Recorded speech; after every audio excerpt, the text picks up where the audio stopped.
day and say your affirmations. Go. Wake up every day and say your affirmations. Go. Wake up every day and say your affirmations. Go. Wake up every day and say your affirmations. Go. Happiness and kindness is a choice. Wake up. Yes. Yes. Yes. Good evening. Hey. How y'all doing this week? It's been a decent week. Yeah. It's been a long week. It's been a good day. I will say that. It's been a good day. How you doing, brother? Peace, peace, peace. Diamin, you good? Hey, Oh, is everybody live? Yes. I had to apparently I had to reconnect my Facebook. And I still don't see it up. Well, let's see. There's a check mark by all of these up here, so it should be there. Okay, wait a minute. There it is. I'm good. Okay, I'm cool. live. Cool. All right. Yeah, Well, we'll I'm go ahead and get started. This is things that people don't want to talk about, brought to you by God Level. That will be me. I am a mother. I'm a nurse. I'm an entrepreneur, and I have a podcast. I am everything good. John, you want to go ahead and represent yourself?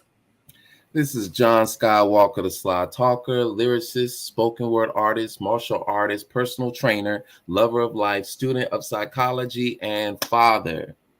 And I don't know if y'all can see that back there, but that is coming out in October. The Law of Affirmations. That is coming out in October of this year. 5 tracks, just a quickie. Right? So, if y'all like positive, conscious, light-bringing hip-hop, y'all should go look for John Skywalker. John Skywalker on your streaming platform device. Salute. King Newborn, you want to go ahead and represent yourself? Peace, peace, peace. This King Newborn. You can follow me on all social media platforms at Newborn Everything. And as always, I am. Salute. Diamin, you want to go ahead and represent yourself? Ashe. I am Sabah Diamin, divine realizer, human optimizer, leader into self-mastery, father of 4, entrepreneur, and always here for service to you. Ashe. Thank you. That was smooth. It was. We want to go ahead and get started. Thank you for that. I appreciate that. I don't know if you all caught our show last week. We talked about triggers. So this is a follow-up from triggers on how to resolve your triggers. But before we go into that conversation, let's discuss a short description of triggers, which is an intense emotional or physical reaction. This reaction is the result of information received or perceived by any of the 5 senses.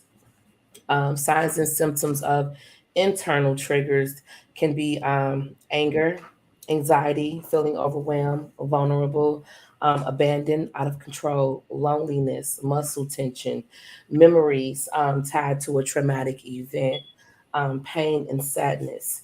Emotional triggers, rejection, betrayal, unjust treatment, challenged beliefs, helplessness or loss of control, being excluded or ignored. That's just a small. That's basically what it is.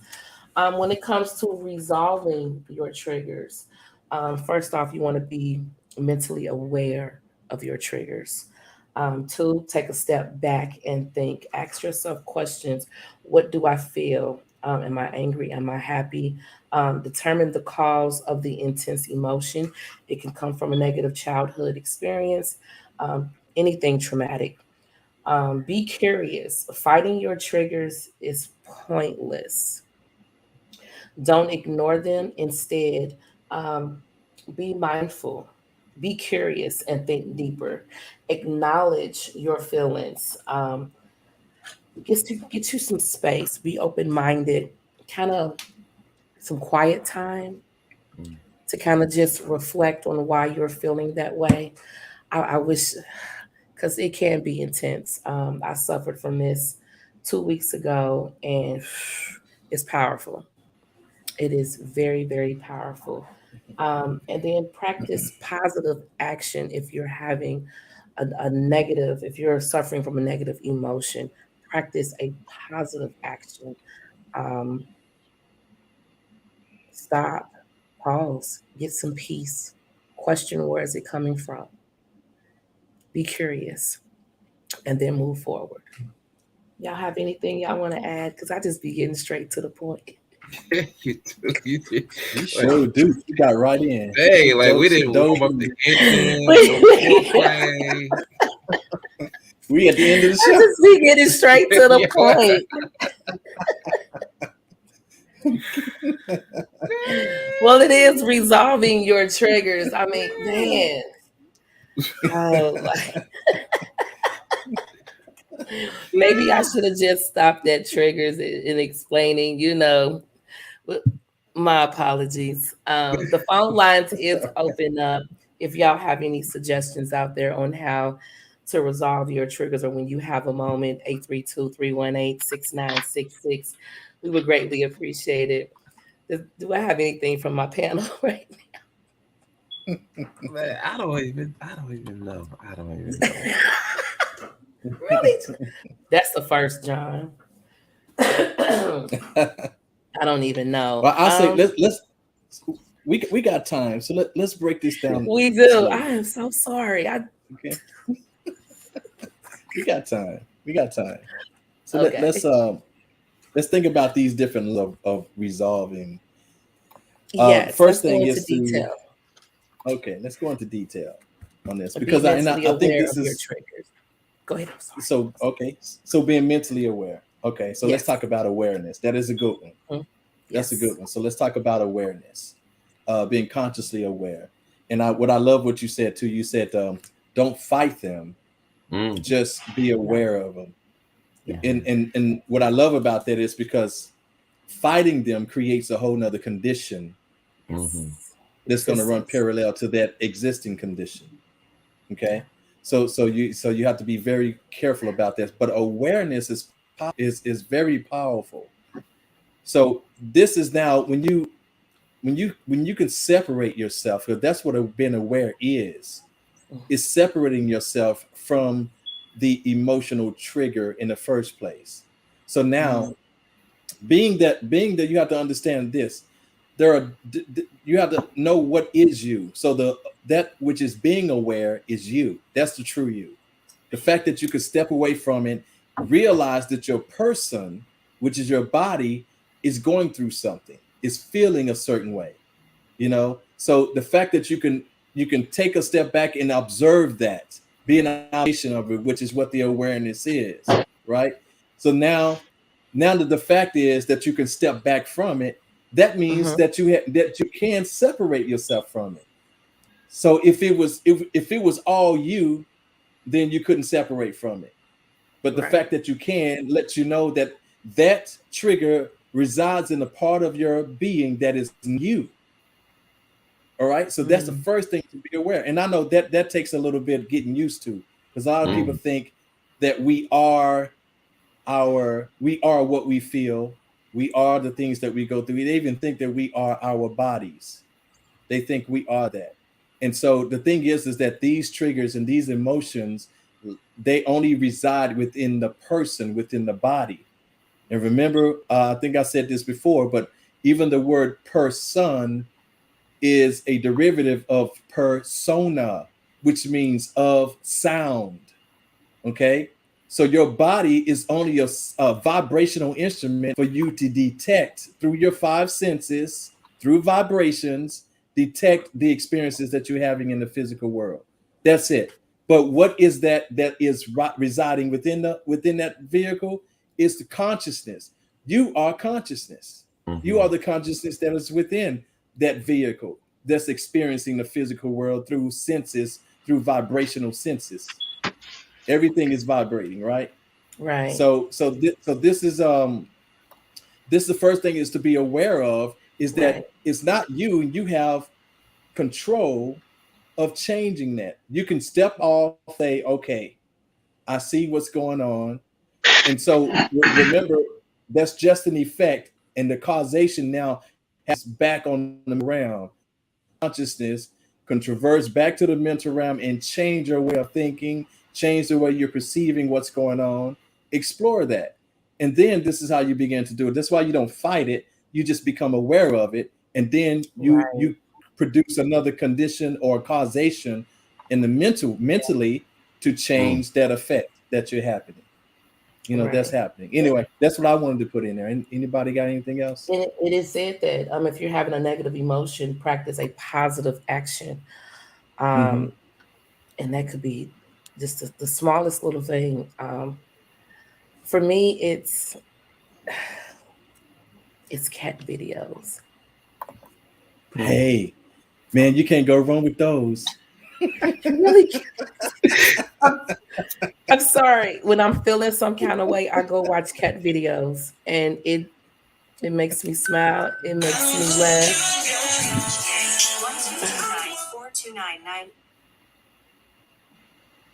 This is God Level. Who am I speaking with? You're speaking with J Love. Hi, J Love. Hey, J Love. How are you this evening? I'm so fine. Okay. I would say a good way to resolve the trigger is, I'm gonna just put this out there. I would say discipline. Discipline. Being able to not react because you know better somewhere. If that makes sense. I can't come in because I'm having some discrepancies with my page or whatever. It's okay. But I'm just putting that out there. Maybe discipline. But period. Okay.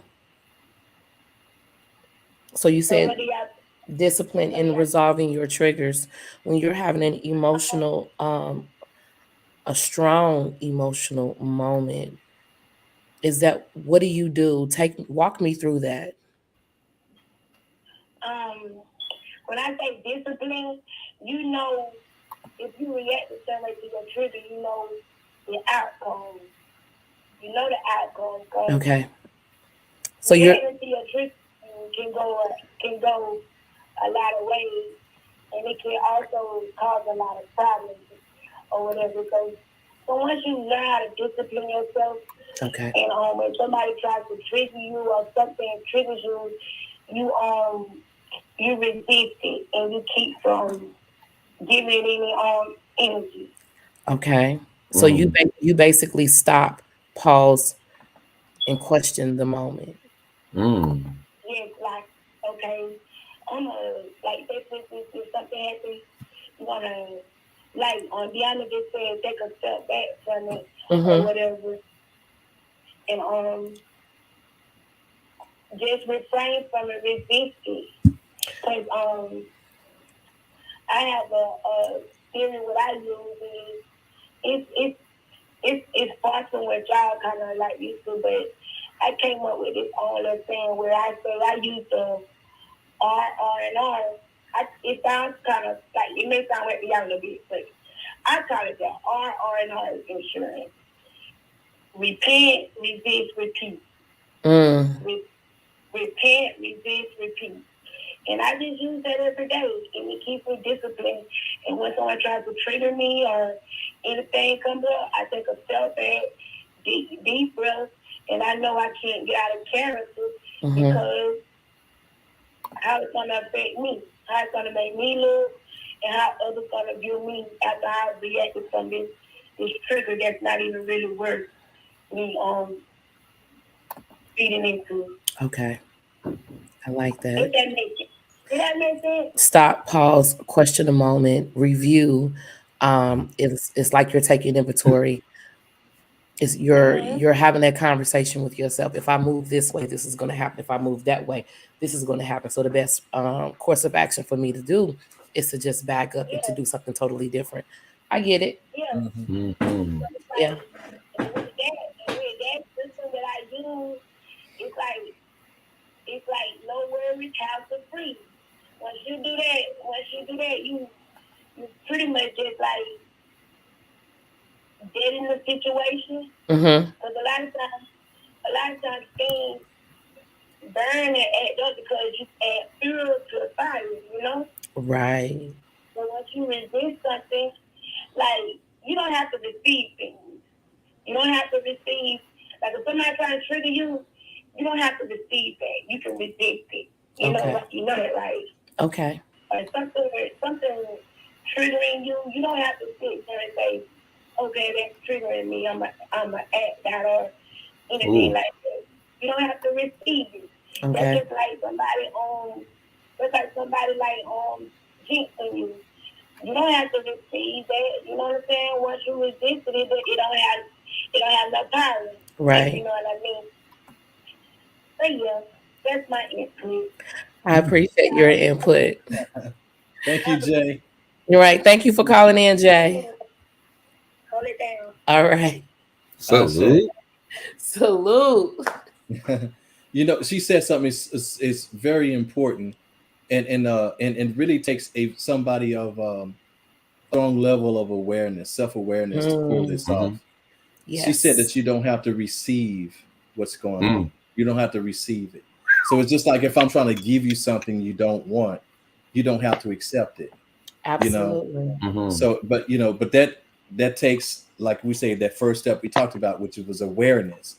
It takes an awareness of what's going on. You don't have to accept that. You don't have to receive that. You can turn it down. You know, you can turn it down. So it's a very, very powerful thing she said. You know. So a lot of people receive stuff they don't want. I don't want that. Then let it go. If you don't want it, go. Okay, just like that. But I know it's easier said than done. That's why we're here today.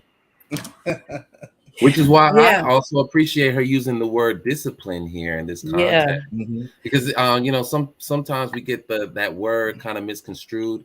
I mean, I know that there's context, right? And in culture, a word can mean multiple different things depending on the context. And so some people would look to discipline to mean some form of punishment. But really, it's about holding yourself to a higher standard. It's the corrective action. Right. So I found that kind of that very intriguing that she used that word. I like to I gravitate towards that. I'm in alignment with that, especially as it pertains to the mindfulness action. Right. Because when we really consider what's going on here, this is our primitive neural systems taking control. They're hijacking our body language. They're hijacking our facial expressions. They're hijacking our lives for the most part. These are primitive neural systems, the fight or flight, right? So when we're saying we're triggered by something, the alarm is going off and we're reacting in a way that aligns with our emotional wiring. So this trigger is very unique to us, right? Everybody's not going to have the same triggers, right? And so what I perceive as a trigger is not going to be the same as what God level perceives as a trigger, or the same as what anybody would perceive as a trigger. So they may say, why are you acting like that? What's going on? You're overreacting, John, right? But I'm feeling threatened in that moment, right? So my body is going to react. And that's the key word. It's reacting according to the emotional wiring, right? And that trigger primed. It was primed to my emotional makeup, right? So here it is. My limbic system is responding with the full effect of the fight or flight system, right? And it's doing it so fast that my rational mind doesn't have a chance to really assess what's going on. So with the mindfulness aspect, we're slowing it down and just observing. We're just observing what's happening. We're not judging. We're really not even evaluating yet. We're just saying, all right, this is happening. And then we're giving a name to our emotions, right? So here it is, a primitive intelligence that was designed to protect us, and this is something we inherited, from our ancestors, right? This primitive wiring, this intelligence is hijacking us. And yet in the moment, to try to override that, we become mindful. we gain some conscious control, we observe, we say, all right, this is what's happening. And this is, again, presuming that we were incapable of dealing with the situation at hand. And so, of course, it takes repetition, right? It takes repetition for us to overcome this trigger. So we're really just trying to neutralize the severity of it until we just transcend it, right? But there's a lot of neurological wiring that we're up against. And as Diamond had mentioned in the previous conversation, the prefrontal cortex is a very key instrument here in overcoming this. And so this is like the control center. So amygdala is just going into automatic, right? There's an automatic response, but the prefrontal cortex is catching it and saying, all right, let's regulate this. Let's control this. Not this way. Let's try this way. So in order for us to develop a different response, I think it's also fair that we do some sort of like mapping. So you might want to journalize, for example, in order to really identify what's going on. So let's just say, for example, you went through your experience and you feel bad about it, right? You feel guilty, shamed, you're even angry about it. So now comes the question of, all right, do you even know what happened? Can you take inventory of your feelings and your thoughts, capture that down on paper and say, okay, this is what the cycle was like. This is what happened. I had this thought, this feeling, which led to these behaviors, which led to these habits, which led to these people reacting like this. Okay, I have that mapped out now. Can I figure out where it came from? Can I figure out what the source of this trigger was? Right? That can be helpful in helping you understand the trigger. Why is this a trigger and not this? Why is it firecrackers and it's not the smell? Why is it the road and not an actual car? Why is it a man or a black man and not a black woman? You start to dig deeper in understanding your triggers, and once there comes understanding, from there you can strategize. You can say, all right, what should I have done? What could I have done better? So you can literally create a map for yourself in terms of how you want to behave in the future, because the trigger ain't just going to go away on its own. It ain't going to go away without a quote unquote fight, right? You're trying to extinguish this behavior. You're trying to extinguish this reaction and replace it with something healthier. Okay. You don't want to fight the trigger. You want to understand where the trigger came from. Correct. I like what Amina said. She tries to go back to at what point did her mood change, so she can identify that moment and then move forward and then try to replace it with something positive. Yeah, that was the next step, is to identify. So we're there. Identify the trigger. Identify the trigger. Yes. And that takes some searching and courage. Take some courage and searching, but what it also takes is a great deal of honesty and integrity with yourself. It takes a great deal, because a lot of people like being the victim. Yep. You see, they like being the victim, so they won't even think it's them. They want to think that this is they see nothing wrong with the way they're feeling about a situation, because they look at it as, this is what somebody did to me. Nobody has the power over you to make you feel a certain way.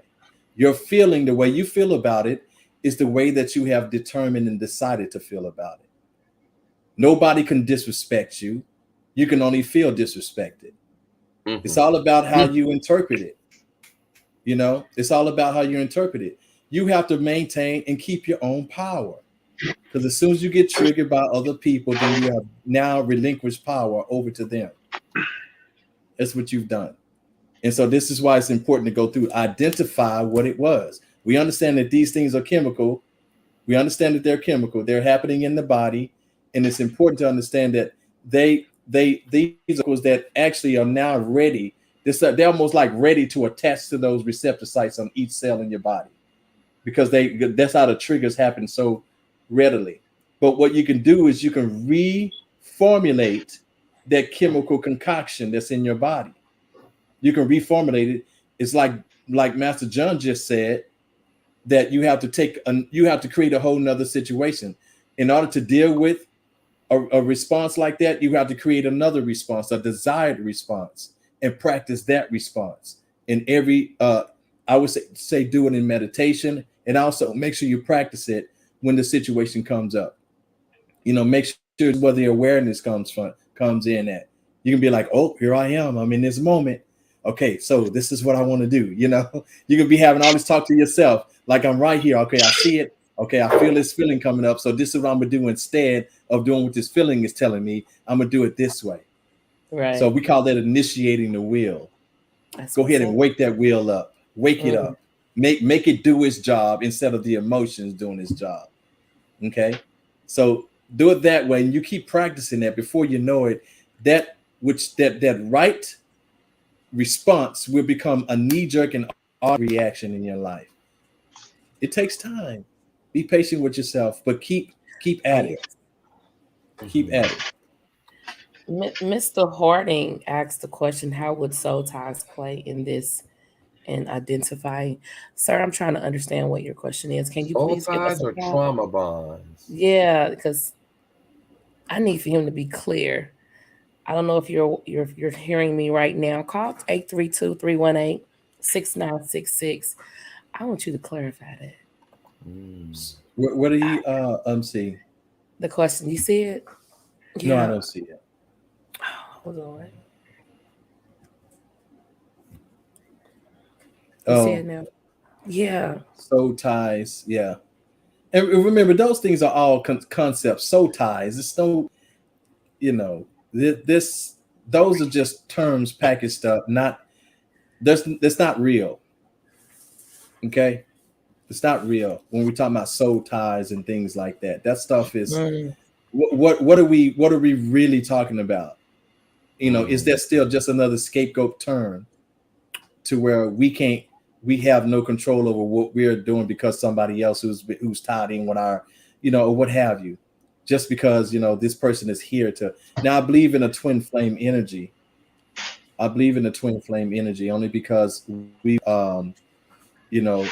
everybody came here with a polar opposite,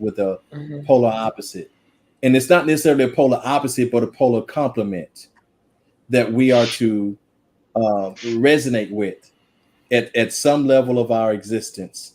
We're to resonate with that. So that's the goal, is to finally get to the point to where you and your soul in your twin flame are in resonant frequency.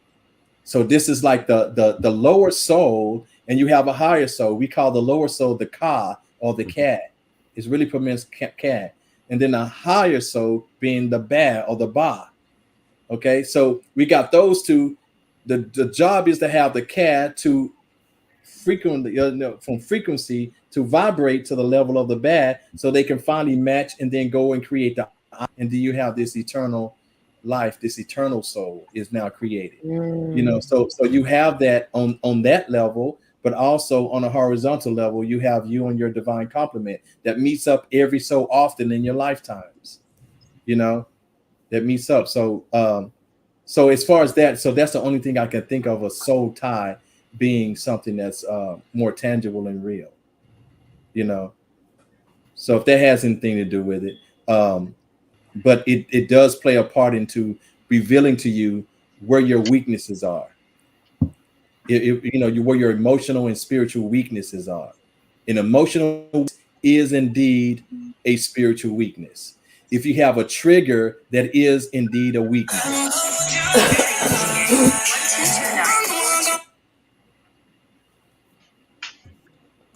This is God Level. Who am I speaking with?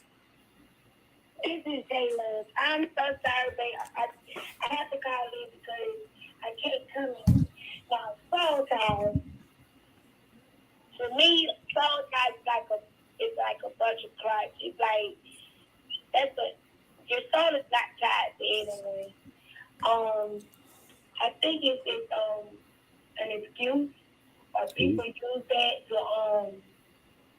it's really not good to call it soul ties anyway, because it gives it a more attraction because you go and you say stuff, oh, it's a soul tie, and then it's an excuse to stick together because a soul is something very teasing. So when you say the soul tie, I think that's a bunch of crotch, and I wish that term probably didn't exist because the soul tie, your soul is not tied. It's just an excuse to not get rid of something that you probably don't need, or it's like maybe a very, very high attraction. But I think soul ties is crap. Okay. Yeah, all right. Thank you, love. Thank you, love. I wish, what's his name? Bayani? Bayani means bone. Yeah, I wish you took out. Listen, yeah, it's call or really text. Okay. Yeah. Oh yeah, by any means. Okay, gotcha. Oh, by any means. Okay. Oh, nice. Okay. Yeah. So we look forward to hearing from you, King, at some point, whenever you can, because I would love to know what that is, know exactly what that is or what have you. So yeah, but either way it goes, listen, the only truth is your divine self. That's the only truth. Everything else is a falsehood, is what you're trying to overcome. You're trying to put all these things into perspective, to get back to that truth, get back to the fact that you are unlimited, the fact that you are peaceful by nature. These are the truths that you're trying to get back to. Anything that's expressed not of those, then you're dealing in a level, in a realm of distraction, discord, and disinformation. Doesn't make it any less real though. Another, I don't know if anyone's heard of the book Letting Go. You can also use that when you're having a trigger. John sent me that book years ago, and it teaches you not to fight what you're feeling, but to feel what you're feeling. Do not give what you're feeling a name. Just allow for it to come up and come out and to release it. That's it. Mm-hmm. If you have to cry, cry, but do not. But that's with letting go. Over here, resolving your triggers, they actually want you to name it. But when letting go, it tells you not to name it. Don't think about what it is. Just feel it, acknowledge it, then let it go. Just let it, because they're basically saying that we have stored trauma within us that tends to come up and come out.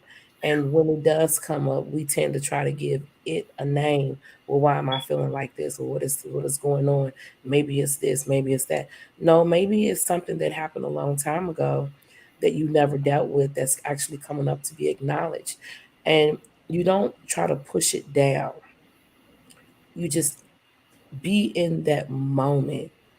That feeling is just asking for acknowledgement before being released. So it's a really good book.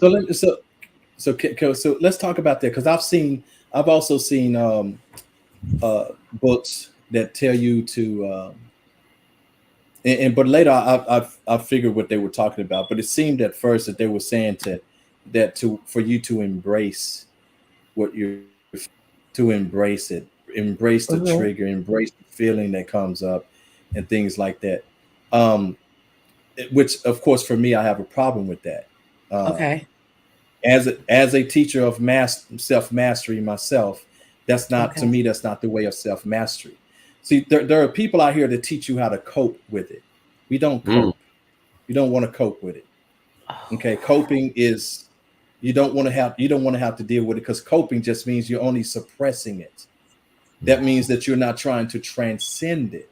See, this is why it's important to understand these levels of eradication.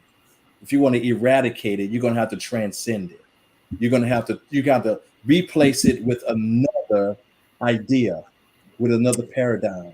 So this is why this is why it is important to identify it. And you don't have to like name it. Oh, this is like some people do. Oh, that's I call her Lucy, because when she comes up, it's Lucy. That part of me is called Lucy. If that's what you meant by naming it. But I know I've had clients that actually say that, like, Yeah, so when Lucy comes out and blah, so what they've done was they've made space and room for that in their life instead of trying to transcend it. But what they don't realize is every time Lucy comes up, then there is another part of their life that they jeopardize. And so the whole reason why they're coming to see me is because of all the many times that they jeopardize other relationships because of Lucy, or situations, jobs, opportunities, and these things because Lucy keeps showing up. So whether they tend to cope with it rather than transcend it. So I'm like, you need to kick Lucy out. Okay, you need to kick her out. You know, so yeah, so that's what it's about. It's about not suppressing, not taking up board, not allowing that to take up board in your space, in your spiritual, emotional, and psychic space. You need to get rid of it because again, it is not your nature. It is not your nature. It's part of the discord from keeping you from excelling to your highest potential. Okay. And it's a weight. It's a weight. So I always, and I just, again, I just I challenge things like that because in my studies and in my practice, somebody who has overcome a lot of those things, I'm like, I can't sit with that dude. The dude that I used to be, I can't sit with him. He gotta go. Cost me way too much. So so for the most part, that's what I wanted to say about that. Make sure you're not suppressing it. Make sure you ain't coping with it. How do we get rid of it? And this takes a very proactive thing. So we have written down, after we identify the trigger, establish a new beneficial ideas in its place. Establish new and beneficial ideas in its place. Once you identify what that is, once you understand what it is, then you start to establish a whole new intentional idea that you want to replace it with. As Master Skywalker said before, you got to replace it with something else. Yeah. So that's important. Yeah. So I want to speak on that. Anybody? Go ahead. I told you what I do. I failed miserably 2 weeks ago at my trigger. I'm not gonna lie. Miserably. I think back on that moment and I wish I would have took a different route. I wish I would have stopped, paused, just allowed myself to feel what I was feeling and let it go. Now I try to avoid things that will cause me to trigger, to trigger a negative emotion. I try to stay at peace, but when it does happen, I can just take a step back, pause. The pause is a beautiful thing. Yes, it's important. If you catch it in the beginning and not, as John would say, which I am guilty of doing, is I'm going to say it, ruminate. Ruminate. I tend to do that. A lot of women do. A lot of women do. He said it. I did. A lot of women do. To be fair, I hardly ever hear guys. Ruminate. Yeah, we don't. I tend to ruminate over things. So yeah, practicing the pause is. I'm a little nervous because if it happens again, if I get triggered again, I don't want the same outcome. I want it to be the different outcome. I really. I think an even relevant question in this that we can also ask in order to properly give treatment to these triggers is asking that question of, have I been triggered? You may have performed this whole slew of behaviors, these malicious behaviors or these erratic behaviors, right? But you may not know why you did it. So this kind of goes back in alignment with being mindful, right? So all right, this happened. Was I triggered? Right? It should come back to that. And then all right, I've been triggered. And then there should be a plan to resolve this. Okay. Yep, I've been triggered. Because sometimes what ends up happening is you've been triggered and then it keeps going. It's not just I've been triggered, and then I react, and then that's it. That's final. It can keep going sometimes. So I think that's a worthy question. Or thank you, have I been Amina. triggered? Right. And Amina, you yes, have been dropping to answer jewels. Amina's question, she said, so the best way to manage your triggers is to acknowledge that they are actually objective things that we are giving power to, but we have the power to stop being so subjective and reclaim our power. So actually what you want to be is subjective, not objective. And what I mean by that is that your true self is a subjective construct. It is subjective, but I know what you mean by subjective. It is Okay. mean opinionated and so forth and things like that. Yeah, So in a way, interpretation of events. yeah. So, but it's only subconscious, and it's only our subjective selves instead of our objective selves that we find our true selves.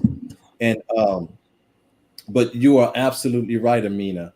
Uh, See it as a physical thing that we are actually giving power to, these objective things that we're giving power to. But I think the most powerful thing that we can do, the absolute most powerful thing that I've done, is I've determined for myself what is it that I want, what is it, how I want to present and how I want to express, how is it that I want to be towards people. And I never let somebody else decide that for me, no matter what moment it is. No matter what moment. They can, as much as I love my mother, my Aunt Carew, rest in peace, Mom. But even if they say something foul about my mother, if I decided that I'm going to be loving and compassionate towards this person, their action is not going to change my decision. You understand? Now that's a hard thing to do. That's a very hard thing to do, because that means you got to keep loving them. You got to keep showing them compassion despite their actions towards you, despite their transgressions towards you. Can you be that level of a person? Can you be that level of a person? But when you make a decision, see, I stand on being true to myself. And in this world, you have to teach people how to treat you, right? And so you do that by being consistent way. So, but in order to be consistent, you have to already decided how you're going to be, and you never let nothing else decide anything other than that.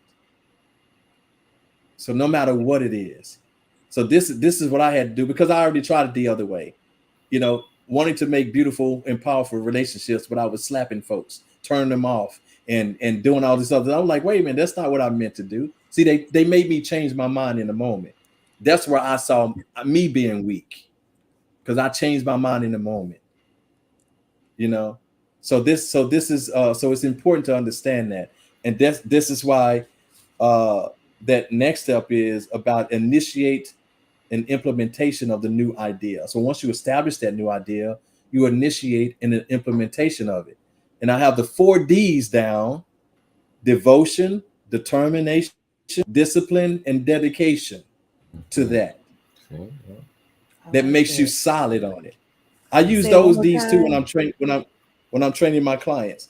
It is devotion to the implementation of that idea, being determined to consistently express that new idea, being disciplined to become an expression of that idea, and being dedicated to making sure that everything that you do is dedicated to that idea, every bit of energy that you expend in life. And never ever let nobody ever make a decision for you when it comes to you being you and expressing you. Only you got control over you. Right. That's it. John, you want to add anything to that? I think we covered it, like literally. But I do want to talk about this one right here, this banner right here, keeping an open mind. So triggers can take on different forms, and a lot of the times they also take on behaviors and energies in our social interactions. So let's just say, for example, I feel disrespected whenever you talk over me, or I feel less of a man when you look at me this way, or when you do these things right here, right? So triggering behaviors can just be an interpretation of what somebody else is doing, right? But sometimes we take those behaviors so personally. Actually, often we take those behaviors personally. It can be strangers as well, but just even within the context of familiar relationships, right? But I just wanted to throw that out there, that part of your healing journey and part of, you know, resolving and overcoming your triggers is to keep an open mind when dealing with other people. Some people's actions and their words, um, some of their actions and words could trigger you as a byproduct of their own emotional triggers, and it's unconscious, right? So they may not be aware of it. So therefore, there is some responsibility shared in communicating that, hey, this is a trigger for me, right? Now, this is presuming that this is someone that you care about, all right, or someone that you have a pretty decent relationship with, right? Everyone has unique emotions bubbling um, underneath the surface at even any given time, and you may not know what's going on unless they clearly communicate that, right? And as we stated before, there is the possibility of misinterpreting behavior and intention when you don't know someone that well. And so it makes it even more important to consider their perspective. So it leads me into saying that once you get to the point where you have inventoried your triggers, and you can at least understand their source, and even if you after mapping them out, you have a plan of action, a plan of execution, in terms of, all right, this is the standard, right? You want to also take into consideration that if you're interacting with other people and people have the potential to be a trigger in some way, it would be wise to communicate those triggers. I had to learn that personally in my journey when I was with my ex. Actually, it wasn't even just with her, but with my ex fiance, I had to learn to communicate that. Before her, I did not know to communicate that. I just assumed, all right, if they don't get it, I'm just gonna go over here in my shell and I'm just gonna be by myself and I'm just gonna ghost them for a little while. Not realizing that, all right, I need to confront this and I need to be clear about why I'm moving like this. Because they're looking at me like, okay, something's wrong with John. He's not acting in his higher self. He's behaving selfishly or erratically, right? So that takes courage in terms of communicating them to people you care about. Because if certain individuals are aware of your triggers, narcissists, if they're aware of your triggers, they will use them against you. Oh, that's right. They sure will. That's a Right? show. So yeah. So I also wanted to add when you're communicating, it's healthy to use I statements because it means that you're taking responsibility, you're taking ownership. I'd rather say responsibility. I don't like that word ownership. You're taking responsibility for your interpretation, your emotions, your thoughts, your triggers, right? And you're saying, all right, this is what I am dealing with. I feel frustrated when you take my things without asking and then you don't return them. I feel triggered about that, right? So that's you calmly stating it versus yelling, where the did you put my tape? Where's my Xbox? Where's my shoes? Where's my, and just, you know, cussing and going on a rampage. Why did you make this grade instead of this grade? You know, so finding and rehearsing, right? Finding the behaviors, the ideal behaviors, the, you know, the standard, and then rehearsing them sometimes. It might seem weird at first, but life is a rehearsal. We're always rehearsing for the next phase, for the next thing, right? Habits, rehearsing habits, right? So just to conclude that, definitely be aware of that intention, that if you need to connect to somebody and you have triggers that influence social situations, it would be ideal to communicate.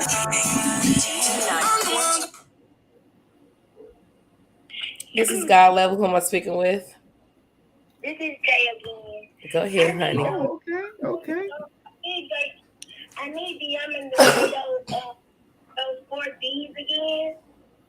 Okay. Can you say 4 D's? Devotion. Yes. Yeah, go ahead. You ready? Yes. You want me to? Because I You read can it. tell. Go ahead, Devotion. Devotion. Determine. Devotion. Determine. Discipline. Discipline. And dedicated. Discipline and dedication. Mm-hmm. Thank you. You're welcome, honey. Mm-hmm. All right. Somebody's listening. Yes, Ashe. Ashe. I see you, and I see Amina out there taking notes. Man, right. devotion, determined. Yeah, there it is. Amina, you've been There you dropping some jewels, honey. I'm surprised Yes, you yeah. haven't called in yet. You know that number, 832-318-6966. I always enjoy. And what is? Oh, I'm gonna wait till she calls. I want her to call because I got a question. She's been very supportive on our live. I want to make sure I'm giving back the same love. I don't know when she's scheduled, but Ashe. go ahead. Go ahead. I didn't mean who was John. Go ahead. Oh yeah. I was right there. I was at the tip. Yeah. You know what? Okay. Is there anything we can add to this? Oh yeah. I mean. Yeah. I want because I have questions for John, if that's okay. Will you ever stop getting triggered? No.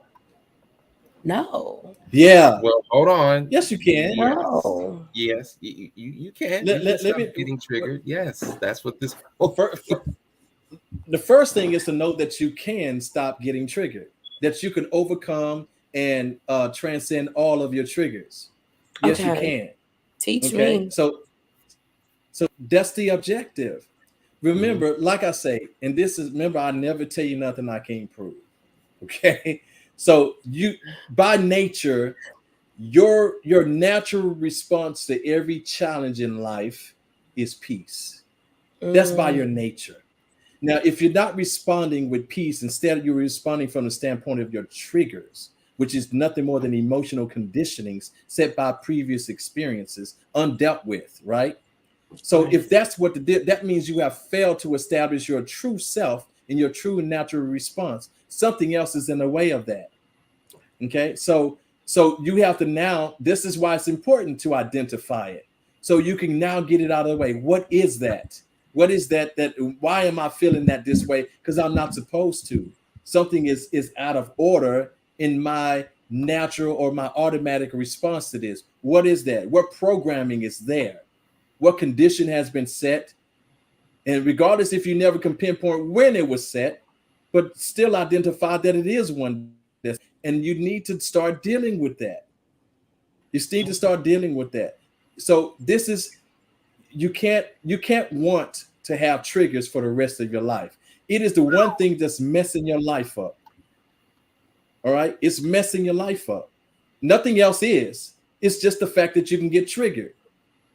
Everything else is literally water on the bridge. It's only momentary experiences passing by. Now, because that moment and that experience comes up, you attach to it with an emotion. And even though the moment's gone, but you still feeling the experience. Meanwhile, drumming up all kind of debilitating hormones within your body, cortisol, epinephrine, and so forth. So you got all this stuff that's now eating away at your organs and causing disease in your body because of one moment that lasted a split second passed by, and you still holding on to it emotionally. You better get over them triggers. Okay. Okay. You better get over and learning how to, hold on. I've been dealing with it for so long. I thought maybe I can just learn techniques to be able to handle them when they come. But you're telling me that I can 100% get away from that? Yeah, I'm guaranteeing you you gotta that. think now. I'm Okay. guaranteeing you that. Talk to me, Mhm. because I've just like Your learning brain was techniques. primed. Your brain was primed to that trigger. Right. There was a time where that did not trigger you. Yes. So Okay. why couldn't that be undone? Like this is the Okay. brain is this is Okay. neuroplasticity we're talking about here. You can rewire the Your brain. brain. We're just talking about Okay. relearning here, right? Yeah. Deconditioning, deprogramming, relearning, right? It Okay. doesn't matter what name we're giving it, right? Mhm. We're shifting. We're shifting from this. He said conditions. We're shifting from this condition to this condition. The brain is just paired to this, right? This is like behavioralism 101, right? Where they perform the experiments on mice, animals. Okay. What is the one where you ring a bell, the dog gets food, Oh, right? And then after a while, you don't even need the food there. You can just ring the bell. Dog is gonna start salivating, right? You were primed for that trigger, and every time it comes, you're basically reinforcing the fact that that trigger has control over you, that it can always hijack you. So you're not saying no, you're not saying stop. You're saying come on in. Go ahead and get you want the driver's seat, master? You want the driver's seat? I'll sure sit in the back, let you take me wherever you want to go. Right. So if you can get primed to a trigger, right. you can get unprimed. You can separate, detach from that. Now you can be met with the same stimulus, right? The trigger, when we're saying trigger, it's just a stimulus, but it's just how much power, influence does it have over you? and who makes that decision? I do. Who makes that decision? But here it is again. It is an unconscious decision. You're not making this decision consciously, because if you were, you would be like, nope. Jordan Peele, nope. Nope. Not today. We're not doing this today. What is he? Sugar is a huge example. Where is brother? Where are you at? I know you need, because you don't be trying to escape. Don't be trying to escape. Sit up and text it up. Sugar is what? Where are you at? Did you get it working? What's going on? Right. You charge that laptop. Man, we miss you over here. Sugar is a huge example. You know what? You can call in, brother. Oh. You can always use the phone line, brother. 832-318-6966. Go ahead and call in. Explain that one, please. Go ahead. Yeah, I've overcome some of my triggers. I've overcome a lot of my triggers. One of them that still kind of remains is yelling. And I'm still working with that one. Yelling. Yelling so from me, but that's a response. So you being yelled at. So you being yelled at, is that what you mean? It's both. It's me yelling and being yelled at. It's both. Yeah. So that's why I was, I was saying that one last is a response. So now when you're yelling, when it happens, it really just depends. It really just depends. So that's why I'm very mindful if I'm getting ready to yell. Like speaking loud, okay, that's different. But when I say yelling, we're talking about it's up here and it's right. So vomiting words. Oof. Yeah. I've never seen John upset. I've never seen you upset, sir. What? You haven't seen me upset? Dang, Solomon said the same thing. I can generally already tell when you're not in the mood to talk. So it's a certain look you have, and I see that look. I be like, all right, I'll holler at you in a couple of days. Yeah, but I transitioned from that. It used to be there. That used to be a behavior, yelling, right? And recognizing, I don't want to do this anymore. I don't like how it makes me feel. I don't agree with the outcome, the consequence. It's not rewarding. It's not fruitful. There has to be another way. So this is me examining, doing the after action review, examining what just transpired. Okay, I believe in myself. I believe in my autonomy. I believe in my self-determination to change any aspect of me that does not align with my higher self. I believe that. It took me a while to really grasp that concept. So it's all right, cool. I don't like yelling. I had to do a lot of work in terms of, all right, let me first minimize the yelling in myself. Let me first just move. Okay, I'm gonna neutralize that. Then how do I react, or how do I respond? How do I deal with other people yelling? Right? It's not perfect yet, but it's a practice. Okay. Right. Hence, that's why I like the 4Ds, because there is discipline involved. Corrective action isn't just a one shot, one kill. No. Right. So in order to neutralize, terminate, exterminate this bad behavior, this undesired behavior, this response, this reaction, whenever it comes up, you got to observe it first, and then you got to understand what you're dealing with, and then you say, nope, I'm not going to do that. I'm going to do this instead. But sometimes you're not ready. Everybody's different. Everybody's process is a little bit different. Sometimes you're not ready to exhibit the desired behavior yet. Sometimes you just need to deal with the undesired behavior first. Sometimes you need to deal with just the trigger and how you're reacting first before you can move on and say, okay, cool. I have this down packed now. This is solid. All right. It's not mastered, but it's efficient enough. I'm proficient in this area to move on to this. Now I can practice and rehearse this when this happens. And then, of course, you're evaluating each situation. And yeah, you're going to slip up sometimes, but self-compassion. Right. Please have compassion for yourself. Ooh. So also, you mind if we do a little bit of science? Y'all mind that? Just for a little bit. Yes, I want. That's right up John's alley. Go ahead. You know what? Brother did this on purpose. You know what? Where's brother? Because he was supposed to do his spoken word tonight. Yeah, that's what I was saying. He trying to he got to make it back. It's okay. He still got what 30 minutes. 45 minutes. So he might be coming right in, just start spitting right when they come in.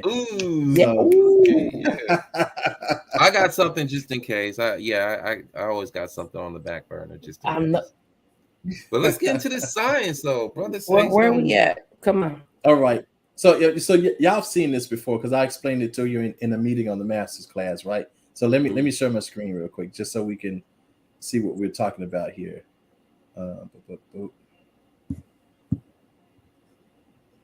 Okay, here we go. All right, so here what we're looking at too. Can you take the banner down, the question down for me, John? Thank you, beloved. So what we have to also look at, and these are different receptive states of the brain, of brain waves, right? So we got from beta brain waves down to delta brain waves. Beta brain waves is pretty much the brain waves we're in right now, right? And you can see that the hertz is 13 to 40 hertz, or 13 to 40 cycles per second, right? So this is the conscious mind is computing or processing information. So this means is that the conscious mind is 100% active at this time. It's fully awake. So we're in this waking state.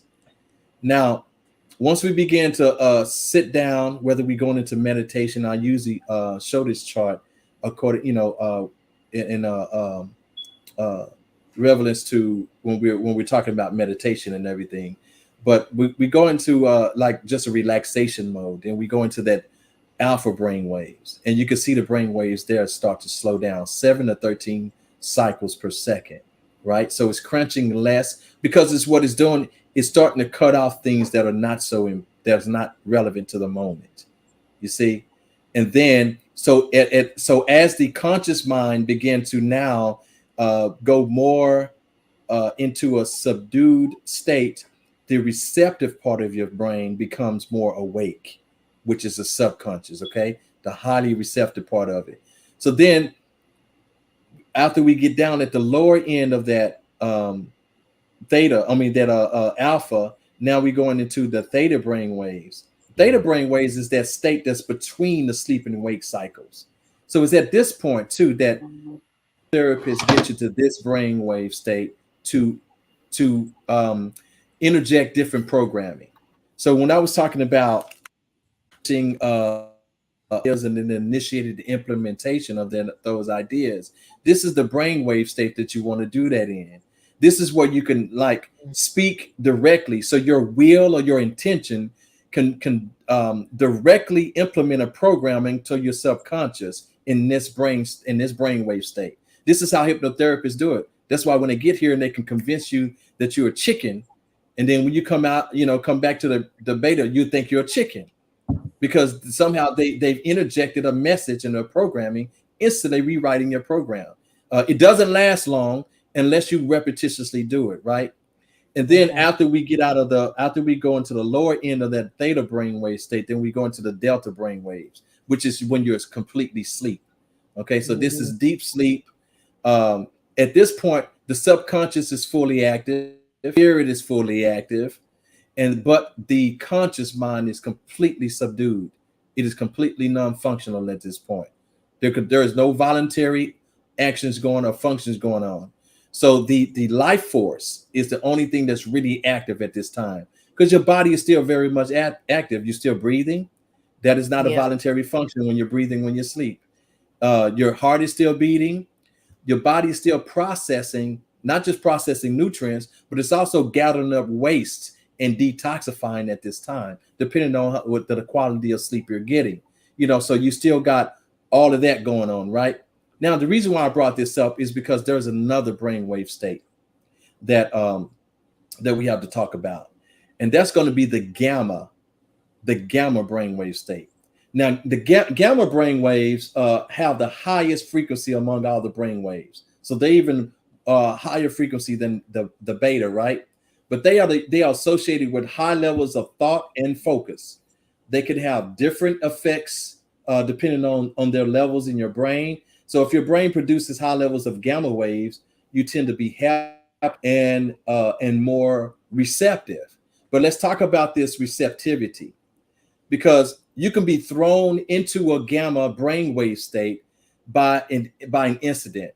So normally, if something pisses you off or something scares you in a moment or something excites you in a moment, you go instantly into a gamma brainwave state, and things can be completely rewritten at that time. So when you get into these moments, these experiences that are causing heightened emotional responses, it's in that time that your brain go to the gamma state. And now, because you're receptive at that point, there's a program being written at that time. You see? And now the thing about it being written, remember, it's being written upon the subconscious. So now it's become the root and the foundation of how you're going to be responding to things. What I'm telling, birth of triggers. This is the birth. This is what gives birth to those triggers. So at that point, whatever has happened is now rewriting that program on your subconscious. And then when you come back down to the beta brainwave state, that program has already been written. And now it becomes a solidified trigger. It becomes a trigger at that point. So the key for you to undo it is to take yourself into the theta brainwave state through meditation, purposely. But remember, with that new idea, you got to be purposeful and intentional with this new idea. Write it down. I'll be teaching people how to make meditation scripts here in November. So we'll be doing a meditation mastery class, so I can show you exactly how to do this. This stuff is not only is it fundamental, but it is extremely powerful. Okay, and you can do this. I encourage everybody to practice meditation. So what you do is, meditation is nothing more than releasing yourself from the objective realm, a world, and going completely subjective. That's why I was saying, Amina, about being subjective. In this way, you're going completely subjective because you're without objective reality. In other words, you're not even been influenced by objective reality at all at this point. So all you got left is you, the true you, right? So then we want to make sure that at that point we have a script that we're going to program our subconscious with, replacing those old paradigms that cause the triggers. You see? So that's what you're going to bring into the theta state with you, and chant that over and over, and you're going to add an emotion with it, which is going to really solidify it, because that's what got the trigger there in the first place, right? The emotion. That's what got it there in the first place. But it was also a high level of receptivity to that emotion by the brain, by the gamma brainwave state that you had gotten into when the incident happened. All right. So I just want to let everybody know this going on in the body, psychologically and physiologically, and also the associated hormones. Remember what that program keeps those hormones on a constant supply. Now you got your drug dealer right there with you. You know, so every time something comes up, you get triggered. That's the drug dealer slipping you your crack. That's what it is. He's slipping you your crack because you need your fix. You need your fix. All right. So it's time to get rid of that drug dealer. All right. So anyway, I just wanted to point that out. How do I stop? Oh, here we go. Yeah, she asked a question too. That's for you. Yes. Okay. So during the delta state, is it possible that your body is at a state of rest, recess, or like autopilot state? Yes, a physical repair. Exactly, because you are more operating in the mental, spiritual state. So your consciousness has gone to that mental and spiritual state, but the physical body is still here doing physical things. Okay, so that life force, that part of your body that is automatic. This is part of your automated nervous system that is still the autonomic. Yeah. Yes, the autonomic. Everything's involuntary. Exactly. This is your sympathetic and parasympathetic nervous system, right? So now this is the part of it that's going to automatically take over. So remember, when we go into fight or flight, that's part of your parasympathetic nervous system as well, because it's part of your programming. Mm-hmm. It's part of the basic programming that's there. You know, so the thing about it is that when you do that, but there's this influx of hormones and stuff like that. That's a natural thing when you truly feel that you are in the face of a threat, a real true threat. You want your body to in a way because it protects you from imminent harm. But the problem is when that becomes chronic, when it goes past it, and humans, we tend to take it past that moment for weeks and months and years, still responding to that event that is no longer existing, but we still have the hormone concoction that is still bombarding our bodies, you know, from that one. So we've got to get rid of that. That moment don't exist, so its effects should not exist at all. Right. You see what I'm saying? So yes, you can get rid of the triggers, beloved, and you should get rid of the triggers because they make you oppose your true natural self. Right. All right. Oof. This be therapeutic for me. I don't know if y'all know this or not. This is therapeutic for me. I swear. I say. It really is. Oh my God. I hate brother is missing all of this. He's somewhere. Oh, he ain't missing it. He's on YouTube or somewhere. Look at us. Operating in the shadows. Yeah. I'm still here. I say. I don't have anything else to add. Do you gentlemen, y'all want to take it away? Brother. I did want to just further expound on my response to Amina. But yeah, that when you're in the delta state, that's the state where your body does repair. So this is why sleep is so important. Okay, yes. This is why sleep is so important because you listen. That's the anabolic process when the body starts to repair itself, build itself, repairing soft tissues, harmonizing, bring your body back to a state of homeostasis. It's not just because you can close your eyes and lay down in the bed. We're talking about real true sleep. Okay, we're talking about real true sleep. Okay, it's like a deep sleep.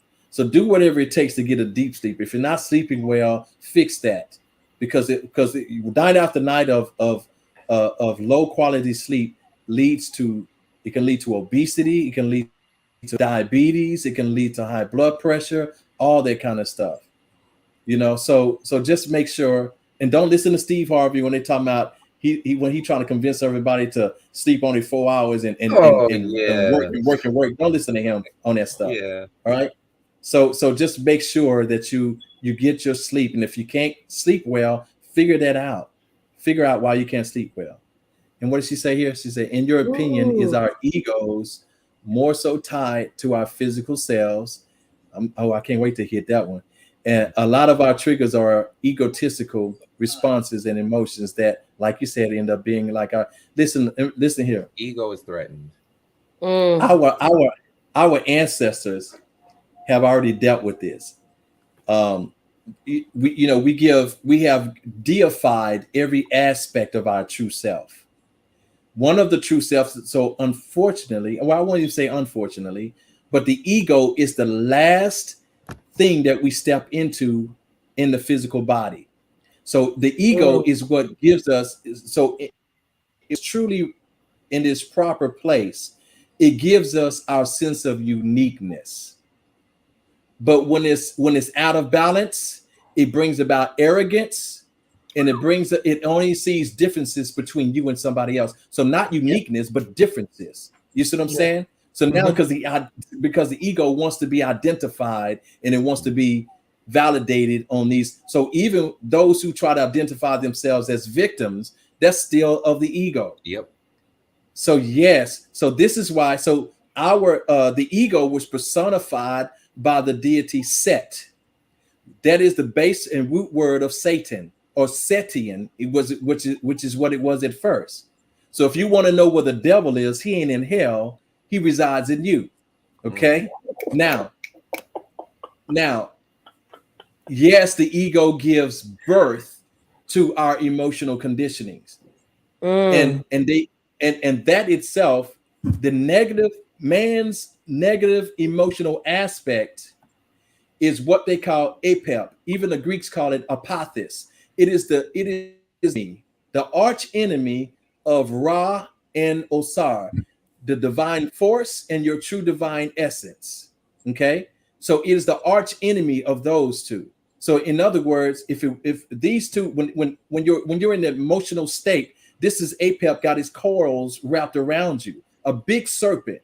I mean, you can't imagine this. I got pictures of that too, but you have to imagine this very powerful, strong serpent. And the reason why he's in the personification of a serpent is because energy flows like a serpent, and emotions are energy. Okay, and it's big because these things become so big, and it becomes a big task for us to overcome.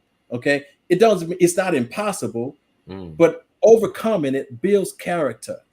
This is how you develop your divine self, by overcoming it. You have to pursue by all means the overcoming and a transcendence of your lower emotional nature, getting rid of your triggers. You must do that. You must be a personification, an example of peace personified. You are God incarnate. That's what I'm telling you. And so you have to make sure that you be devoted to. This is what you're dedicated to. That is what you're determined to be. And you develop the discipline to always present that way. All right. So it's very important. Very important. All right. So that itself is what self-mastery is. So I always look for ways to get us there. I don't deal with the coping thing. I don't do the coping thing. We don't cope. We transcend. Okay. That's how we do it. Ashe. Okay. You hit on something that never mind. I'm gonna wait. I'll remind you though. Go ahead. God. Yeah. Oh. You know what? I'm gonna take it tonight. Okay. The ending. Yeah. I'm gonna remind everybody out there, if all this becomes overwhelming, supreme option here, talk to a therapist. Therapy provides a safe, non-judgmental space for identifying triggering situations and helping you to explore the potential reasons behind them. Okay. A therapist can also help you practice using more productive communication strategies to express your emotions in any situation. And they can also offer guidance, support, instruction as you work to heal the source of your triggers. Ultimately, what we are saying here, folks, is practice mindfulness and critical thinking. Using the executive functions of your brain, to override the emotional response, which is housed in your limbic system. And I want to repeat what I said last week. Empathy is key to honoring people's triggers. Empathy is key to honoring people's triggers. It's all right. Hey, I ain't got that trigger, but I understand. That's what's up. Understanding. Thank you for saying that, John. Thank you for saying you have to have that.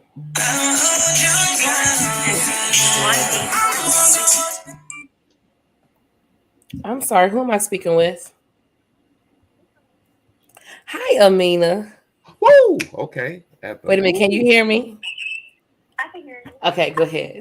There you go. Peace and blessings, Queen. Peace and blessings, family. Peace and blessings. Peace and blessings. Thank you so much for everything that you broke down. I mean, everybody made a major contribution, but I definitely appreciated how you broke everything down. It was just very needed, like, for me to hear it in that way. And because I'm working on that. And it was really funny. I had a conversation with my husband earlier. Was that yesterday or today? I don't even know. Time is not always relevant. And we were talking about that because we're both Muslims.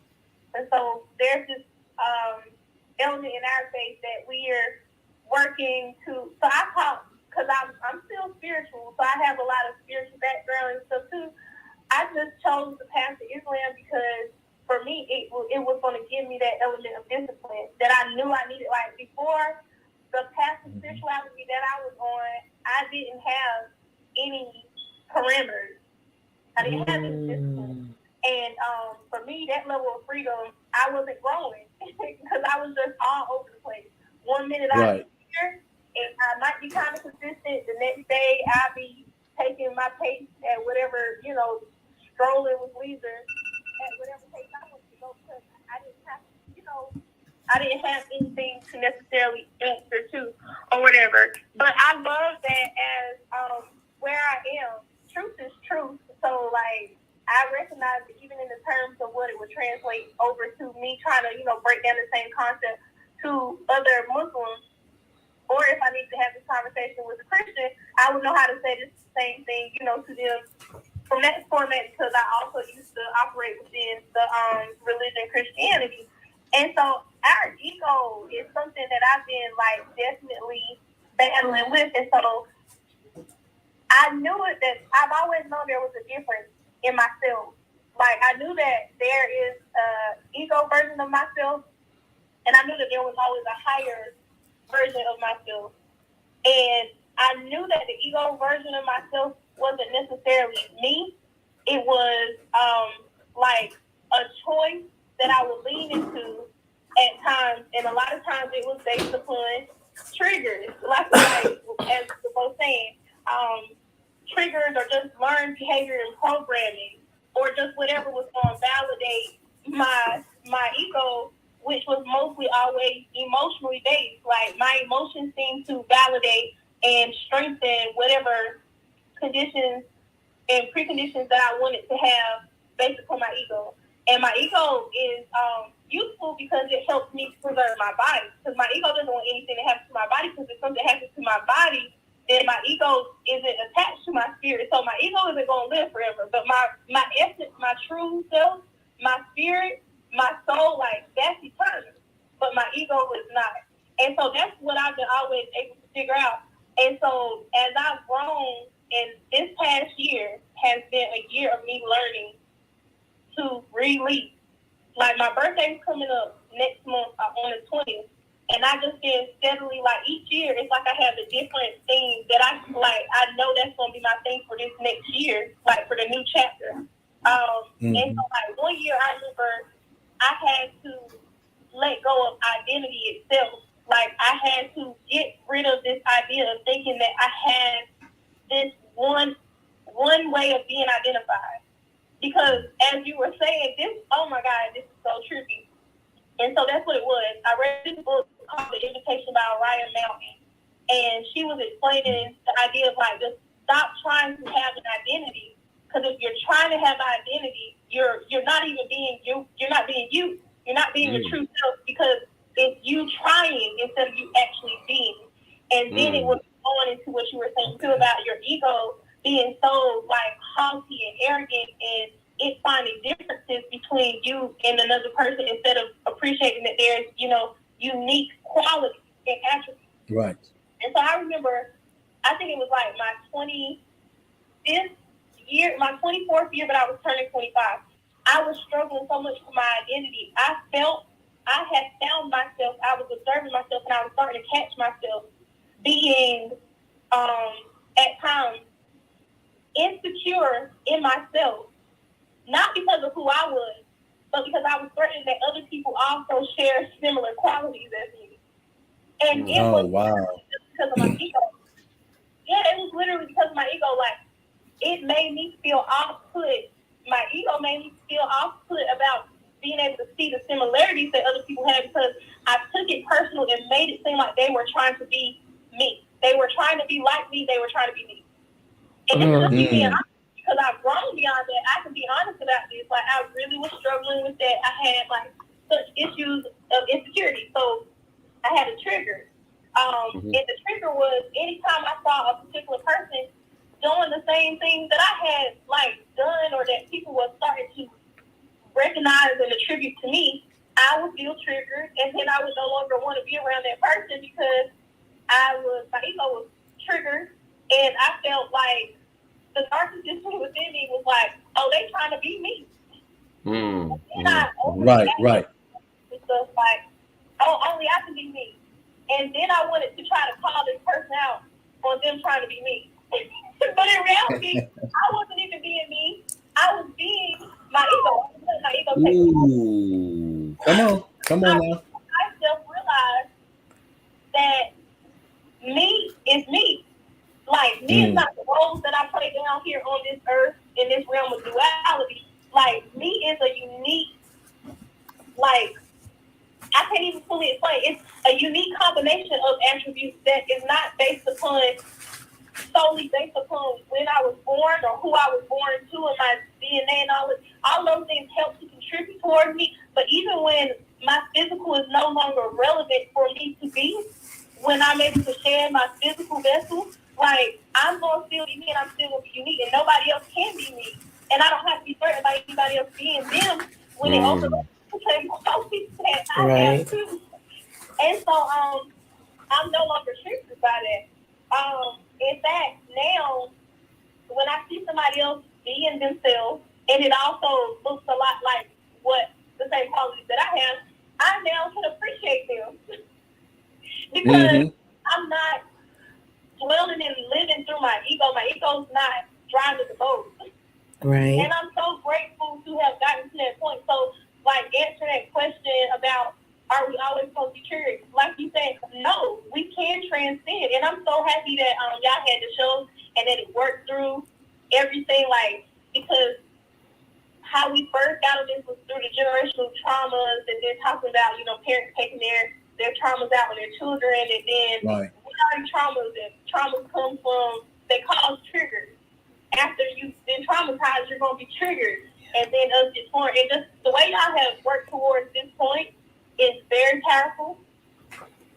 All of the people who have to be on, I hope they can make it to go back and watch this later, because this is critical and pivotal to our ascension. whatever anybody's beliefs are, I kid you not, you're not going to get to the level that you want to be, to the realm that you're going to be on, post this physical realm. You're not going to get to the place that you want to be if you don't ascend, if we don't shed, if we don't overcome these triggers and transcend from them. And so last week you said that triggers were limitations. And when we think about God, we know that God is infinite and God is limitless. So there's no way for us to get to the same realm where God is. Whether you call that heaven or Jannah, paradise, you know what I'm saying? Whatever it is that you call it, you're not going to be able to operate with Him, with God, with, the all, if you don't get past triggers. God don't get triggered. That's come on. Triggers. So in order for us to get to that realm, we have to get rid of our triggers too. And us being down here is a means of us purifying ourselves so that we will be in the state. Like, I think of Earth as a place where we can get ready for a party. And like, if we're not doing what we need to do, we're not going to be ready to go to that party. Like, you're not going to be able to, you can RSVP with your mouth, but if your actions haven't helped you to actually be prepared, like, you just sent an RSVP that you're not going to be able to honor. And so I think a lot of people like to think that they're going to ascend and get to a certain spiritual level, and they don't because they're not disciplined. And so, or because they let their egos drive the boat and they stay in this realm of petty, low vibrational thinking. So I'm very grateful for everything that y'all have taught, because it has solidified what I need. Like, I know, but I needed to hear it again to have me encouraged to keep fighting the good fight and keep working towards ascension so that I can be where it is that I'm supposed to be. Like, with this world, because I don't believe this world will continue forever. So I'm trying to be where I want to be. And what you said earlier was so amazing about just knowing. Hold on, it just slipped my mind. It was what I commented. Which one? You had a lot of comments. Yeah. Hold on. Oh, in order to be consistent, you have to already decide who you are going to be. Yeah. And don't let people make you change your mind or yourself in the moment. Like, that really stood out to me, because I kid you not, your true self is who you decide that you're going to be. It's who you make commitments to be, like, and become. And you can't be something unless you're in the process of becoming it. And one day you're going to be what you've been becoming all along. But if you're not figuring out and shedding, like, process of elimination, getting rid of our egos, getting rid of our triggers and things of that nature, you're going to stay who you are, which is not necessarily who you're necessarily meant to be, but it's who you condition yourself to be because you never did the work. So that's right. Yeah. Wow. That was a mouthful. No. Don't leave just yet. That was a proper summation of what we've done over the last couple of shows. Yes. That was a proper summation what she just did. That was a complete and accurate summation. And thank you, Amina, for not just being not just for joining us, but you are listening, you're implementing. And I can see that you're taking this into your spirit for redevelopment. And man, I can't tell you what that does just for me. So I'm sure I speak for my brothers and sisters here. That's a good feeling. That's the best way to be compensated. Best way. So thank you, beloved. But before you go, I've noticed that you've been doing some lives on Facebook. How often? Piece of cake. Talk about it. I have a company that was started back in 2013.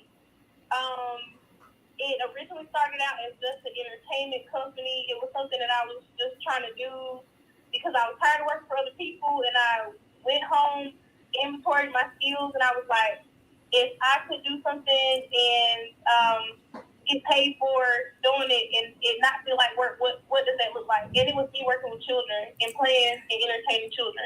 So I started my company. Unfortunately, once again, I wasn't a very disciplined person, and I have this quality about me where I tend to play in the backdrop of things. Like, I don't like assuming a leadership role. So it was hard for me to be my own boss because I'm not used to being a boss. I'm used to being in the background. And so I kept finding myself betraying myself and choosing to go work for other people over the years. I'm grateful for all those times that I did that, though, because I did gain skills and different things from that. And the greatest skill that I learned was me realizing that you got to choose you. Because working for other people and trying to make their dreams come true, like, it's going to always lead to resentment. Long story short, I could never get my mission to line up with what they said their mission was. Or sometimes I feel like I understood their mission or saw a vision more clear for their stuff than what they did for their own thing. And then it created friction because then I was told I was taking over or blah, blah, and yada, yada. So then it burned something within me that made me say, I'm going to go back to work for myself. So I came back after having my daughter, and I was pushed out of my job as the manager of the homeless shelter, local homeless shelter here. And I started back working. My business was called Piece of Cake. The adage, so Piece of Cake, something is easy. My nickname is Cupcake. And so Piece of Cake is a double entendre, which means, like, it's also a part of me, Piece of Cake. And now my mission has been reshaped and redefined with this company because I realized we can't just keep entertaining ourselves to death. We got to start entertaining ourselves, but also enlightening ourselves. So I've become very serious about education, but using elements of entertainment to shift people towards education and facilitating tough topics and things of that nature. I'm certified to teach reproductive health, which I more so try to focus on abstinence, helping young people to understand the power that they have if they're not bombarded by hormones and over emotional thinking that prompts them to move towards sexual engagement. A lot of times, based upon our culture and music and different things, they're engaging in sex as a means to validate themselves, as a means to gain popularity, as a means to get money, as a means to just be liberated. And I'm just like, no. In order for you to become the best version of yourself, you need to learn who you are. And if you're already sharing yourself when you haven't even fully haven't gained an understanding as to who you are, you're giving away pieces of you before you become whole. So I want young people to practice abstinence so that they can get a better sense of self before they start giving themselves away to somebody else. So that's what I've been working on. That's really the goal of one of my projects with Piece of Cake Conversations. But I don't only talk about abstinence. We talk about different things. Last month's topic was self-love.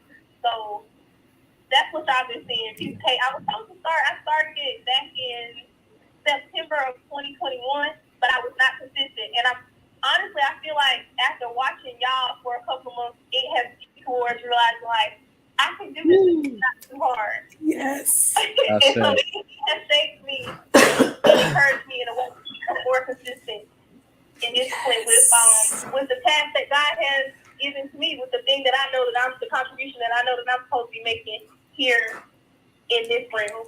That's so it. That's it's entertainment, it's education, it's empowerment. How do I support? So we have 2 pages on Facebook. We have Piece of Cake Conversations. Right now, the schedule for the Piece of Cake Conversations is the first and third Thursdays of each month at 8:30. Okay. And then the first and third, she said? Yeah, the first and third of Thursday. I'm sorry. I didn't mean to cut you off. You said the first and the third Thursday of each month. Okay. At 8:30. Oh, absolutely.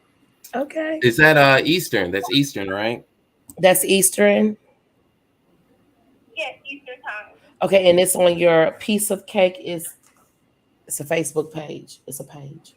Yeah, piece of cake conversation. I'm gonna see if I can tag it in the comments. Please tag all of that in the comment section. And then the entertainment part is more so for this area because right now I'm local, but I'm in the PD region of South Carolina. Okay. But if I had the right bag, I would definitely travel because I need the resources to be able to meet people where they are with the things that I do. So I do face painting. Okay. Sessions, face popcorn and inflatables and snow cones and cotton candy and all of those things. And what am I missing? Oh, facilitation. Now, facilitation and speaking engagements. I would love like any speaking engagements because I want to travel. So okay. And I feel like that's one of the ways that I'm going to be able to move throughout the world is that my gift is going to make room for me. And so speaking engagements. Because anybody's looking for empowerment speaker or like I said, facilitating or training and coaching for like your team, just to kind of like build a rapport and all of those things, then I'm good. Oh, awesome. Awesome. Oh my God. Piece of cake.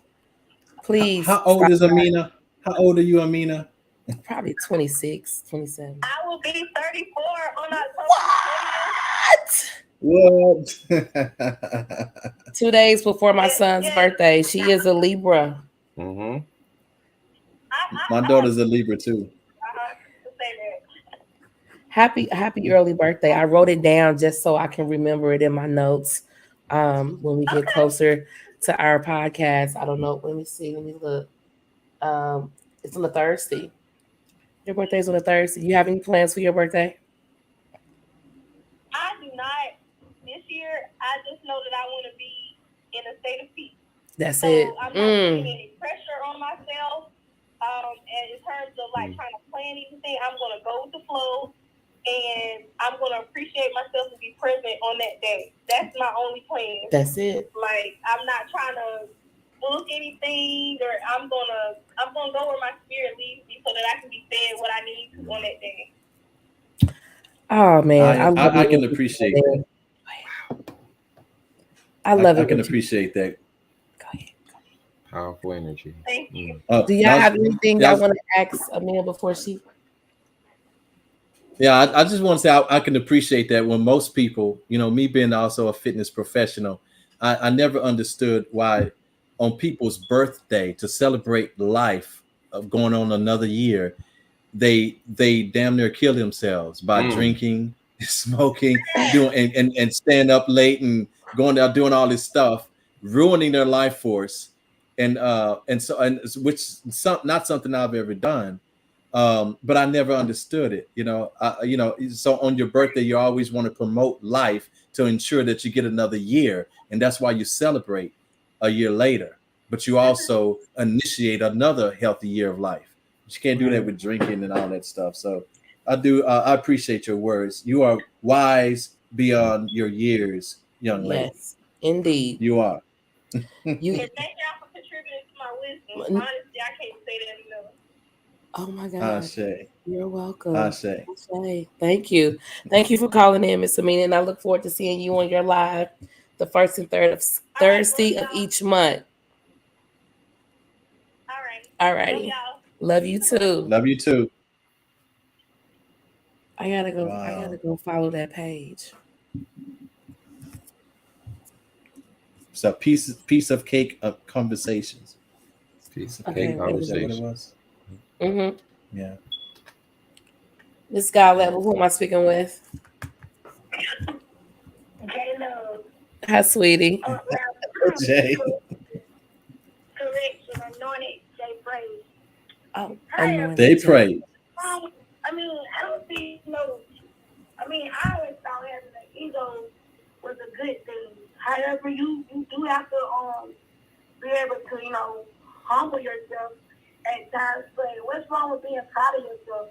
And to me, I kind of got out of the trying to form an identity thing, because it's announced that identity can be stolen. Because I've had times where it seems like someone is like mimicking you and stuff like that. So identities can be stolen. So I really don't see no wrong with having a big ego. It's just like, what's wrong with feeling important? What's wrong with that? No one's. There's something wrong with feeling important. Well, Yeah, cause like no, like Beyonce used to say, I got a big ego. Like I always thought that was like super positive, you know? Because when somebody has been through trauma, depression, and all that stuff, so if they finally start having stuff that make their ego bigger, I mean, salute to them because they deserve that, you know what I mean? And I just want to shout out Amina. Happy early birthday. You're so pretty. I love your pictures. But yeah, y'all take care. And I think y'all sum it up, but yeah. All right. I want to address that too. Let me address that. Go ahead, brother. Go ahead. So I want to say she's not wrong, but it's also not completely right. So the thing about it is, it's not about getting rid of the ego. That's not something you can do, but you have to reassign the contents of the ego. How is the ego identifying itself? What source is the identity coming from? Is it coming from the human self? In other words, in emotional conditionings, or is it going to be influenced by your divine self-image? You know, so either way it goes, the way it presents our presentation is the ego. All right. So that is our identity. But how are you identifying yourself? Now, if you're identifying yourself from a divine standpoint, you will never say, I have a big ego. You will never ever give any type of upliftment or acknowledgement to that, because that itself that's a very arrogant thing. And we know that that's a scapegoat statement. This is when you're trying to escape the holes in your own foundational understanding of self. So we call that low self-esteem, you know. So then when you're trying to say it again. I was just like speaking on that because I'm a humble being. I'm very, very humble, and that's where I'm at. That's what I do day to day. I'm just a humble being, and I will say that I'm improving in life, and I don't get into the ego things or the super big identity. I just be myself and take it a day at a time. But I do have teachers, and I thrive off their egos, to be really, really honest.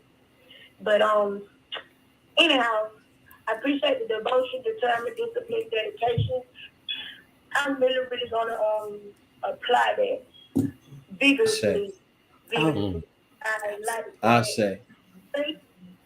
Yeah, but I'm humble, but I look up to my teachers. So if they have big egos and all this super huge identity, then so be it. But right now, I'm just a humble being, you know.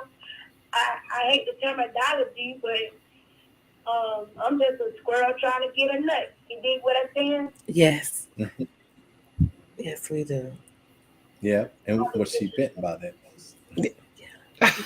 Yeah. All right. Thank you so much. Thank you so much, J Love. We love you. Thank you. Already. Love you. Love you, J Love. I say. Wow. Love it. Thank you. I just want to say, just say thank you to everybody who contributed, everybody who listened. You really make this a very powerful thing for us. You give me the purpose. There is nothing better than seeing that your purpose, that you're here, is actually being utilized and accentuated by it's a gift. So thank you for allowing us to serve you, all of you. Amina, J Love, Love Sean, even by any means Bowman, who might have gotten in trouble at work. But it's all good. Thank you for sticking with us and finding us that intrigued, even at the expense of that. So yes, I said Love Sean.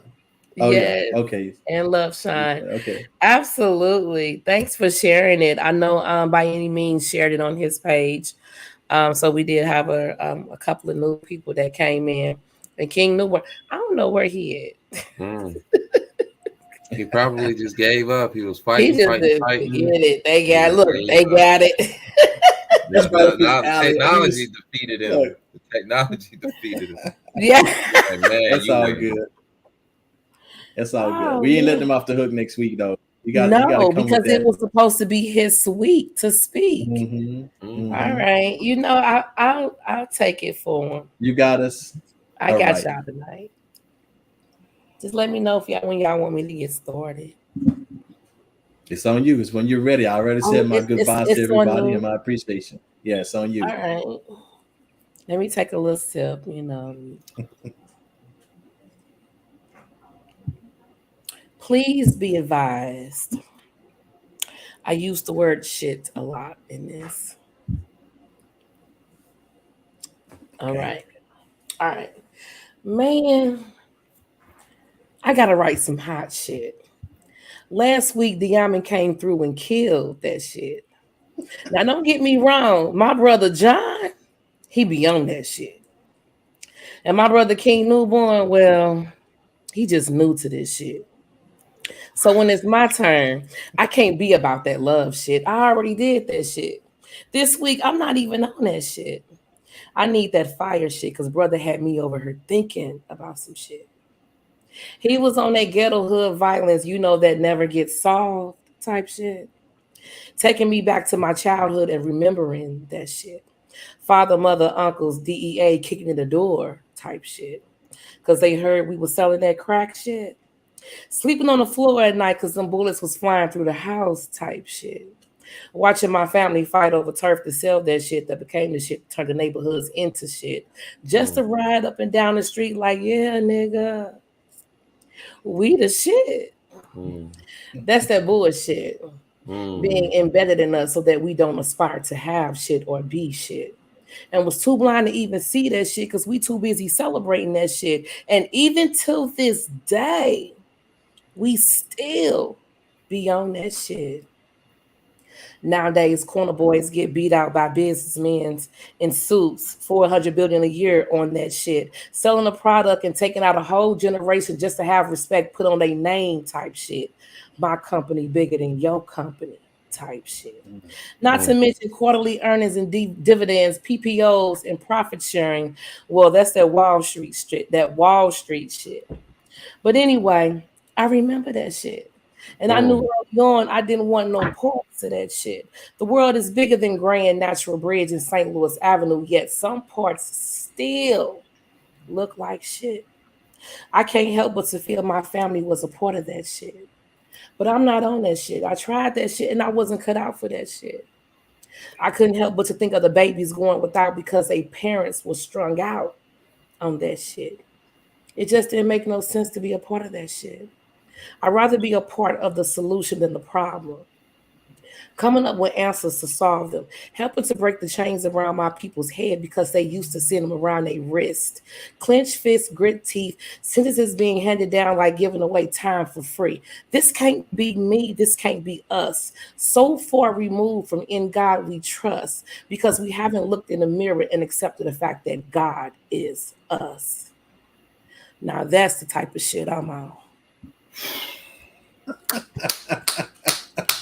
This is God level things that people don't want to talk about.